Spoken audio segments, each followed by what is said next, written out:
friends, welcome to Pondy Trends. Biryani பிடிக்காதவங்க யாருமே இருக்க மாட்டாங்க. இப்போல்லாம் பிரியாணி லவர்ஸ் பயங்கரமாக ஆயிட்டாங்க. ஸோ பல வகையான பிரியாணிகள் நம்ம சாப்பிட்ருப்போம். அந்த வகையில் Karnataka special Hoskote double rice biryani recipe தான் இன்றைக்கி நம்ம சேனலில் நம்ம பார்க்க போகிறோம். நல்லா சூப்பராக கமகமன் டேஸ்ட்டாக செம்மையாக இருக்கும். வாங்க எப்படி பண்ணலான்னு பார்க்கலாம். அதுக்கு ஒரு குக்கரில் நல்லா 4 டேபிள் ஸ்பூன் அளவுக்கு எண்ணெய் சேர்த்துருக்கேன். இது ஆல்ரெடி சிக்கன் 65 பொரிச்ச எண்ணெய். நான் எப்போவுமே அந்த எண்ணெய் அப்படியே உடனே ரீயூஸ் பண்ணிவிடுவேன், ஸ்டாக் வச்சுக்க மாட்டேன். அதனால் ஃபஸ்ட்டு சிக்கனை பொரிச்சு எடுத்துகிட்டு அந்த எண்ணெய் அப்படியே பிரியாணிக்கு யூஸ் பண்ணிக்கிறேன். அந்த எண்ணெய் சூடானது பட்டை கிராம்பு ஏலக்காய் போட்டிருக்கேன். அது நல்லா பொரிஞ்சதுக்கப்புறமா 4 பெரிய வெங்காயத்தை தின்னா ஸ்லைஸ் பண்ணி வச்சுருக்கேன். அதை சேர்த்துக்கிறேன். சேர்த்துட்டு நல்லா இந்த மாதிரி வதக்கி விட்டுக்கலாம். நல்லா பொன்னிறமாக வெங்காயம் வதங்கி வரணும்.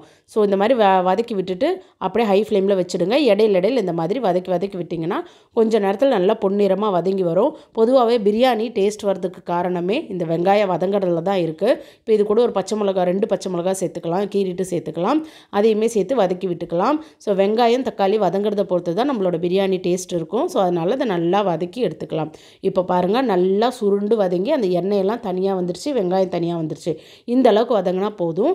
இப்போ இந்த ஸ்டேஜில் இஞ்சி பூண்டு பேஸ்ட் நம்ம சேர்த்துக்கலாம். நல்லா ஒரு பெரிய டேபிள் ஸ்பூன் அளவுக்கு இஞ்சி பூண்டு பேஸ்ட், எப்படியும் ஒரு 30 கிராம் போல் இருக்கும். அதை சேர்த்துக்கலாம். சேர்த்து நல்லா கலந்து விட்டுக்கலாம். கலந்து விட்டு அந்த பச்சை வாசனை போகணும், அது வரைக்கும் வதக்கிக்கலாம். ஸோ நல்லா பச்சை வாசனை போயிடுச்சு. இப்போ இதில் ஒரு கொத்து அளவுக்கு புதினா கொத்தமல்லி தழையை சேர்த்துக்கலாம். ஸோ அதையும் சேர்த்துட்டு நல்லா அந்த எண்ணெயிலே வதக்கி விட்டுக்கலாம். இந்த மாதிரி எண்ணெயிலே வதக்கும்போது நல்லா ஃப்ளேவராக இருக்கும். இப்போ இந்த எண்ணெயிலே தனி மிளகாய்த்தூள் உங்கள் காரத்துக்கு ஏற்ப சேர்த்துக்கோங்க. நான் இன்றைக்கி 1 டேபிள் ஸ்பூன் அளவுக்கு சேர்த்துக்கிறேன். ஸோ இதிலே சேர்க்கும்போது பிரியாணிக்கு ஒரு நல்ல அந்த கலர் கொடுக்கும். நம்ம வேறு கலர் எதுவுமே ஆட் பண்ண தேவையில்லை. இப்போ எல்லாம் பச்சை வாசனை போகட்டும். அந்த மாதிரி போனதுக்கப்புறமா இதில் 2 டேபிள் ஸ்பூன் அளவுக்கு தயிர் சேர்த்துக்கலாம். ஸோ எல்லாமே நார்மலாக நம்ம பண்ணுற பிரியாணி மெத்தட் தான். பட் ஒரு சின்ன விஷயங்கள் மட்டும் இந்த ஹாஸ்கோட் பிரியாணியில் மாறும். ஸோ டேஸ்ட்டு வேறு லெவலில் இருக்கும். தயிரையும் போட்டு நல்லா கலந்து விட்டதுக்கப்புறமா வெட்டி வச்சுருக்க 3 தக்காளி, பெரிய சைஸ் தக்காளி. ஸோ அதை நம்ம சேர்த்துக்கலாம். சேர்த்துட்டு நல்லா அந்த தக்காளியுமே குழைய வதக்கிக்கலாம். இது எல்லாம் நல்லா வதங்கினதுக்கப்புறமா இதுக்கு தேவையான மசாலாஸ் நம்ம சேர்க்க போகிறோம். ஒன்றுமே இல்லைங்க, தேவையான அளவுக்கு உப்பு சேர்த்துக்கோங்க. உப்பு சேர்த்து நல்லா கலந்து விட்டிங்கன்னா தக்காளி இன்னும் சூப்பராக குழஞ்சிடும். இதில் ஒன்றும் பெருசாக நம்ம மசாலா சேர்க்க பதில்ல பொதுவாக கரம் மசாலா, பிரியாணி மசாலா சேர்ப்போம் பிரியாணிக்கு. ஆனால் இந்த கர்நாடகா ஸ்டைல் ஹாஸ்கோட் பிரியாணிக்கு நாம் இன்றைக்கி சேர்க்குறது chicken masala. Chicken masala 1 tablespoon அளவுக்கு சேர்த்துக்கலாம். சேர்த்து அதையுமே நல்லா கலந்து விட்டுடலாம். கலந்து விட்டு நல்லா பச்சை வாசனை போகட்டும். போனதுக்கப்புறமா நம்ம சிக்கனை சேர்த்துக்கலாம். நான் இன்றைக்கி 1/2 கிலோ அளவுக்கு சிக்கன் சேர்த்துக்கிறேன். 1/2 கிலோ ரைஸ் எடுத்துருக்கேன், 1/2 கிலோ சிக்கன் சேர்த்துக்கிறேன். ஸோ எல்லாத்தையும் சேர்த்துட்டு நல்லா அந்த மசாலா கூட கலந்து விட்டுறலாம்.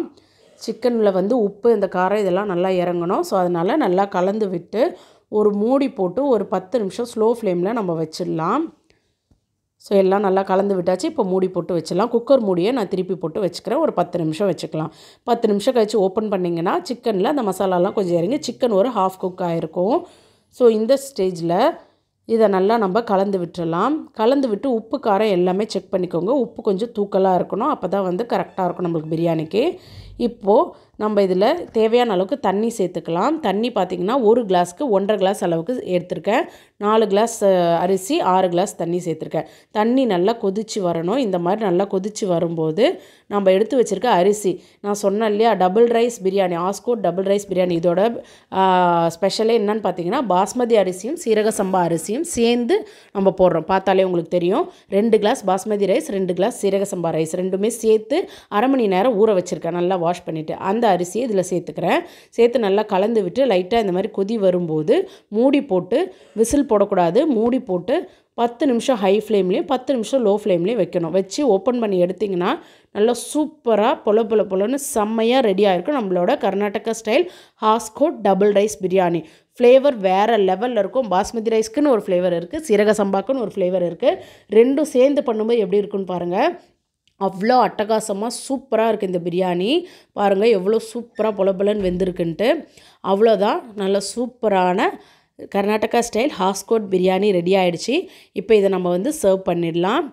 நல்லா கமன்னு வாசனையோட சுட கொதிக்க ஹாஸ்கோட் பிரியாணி.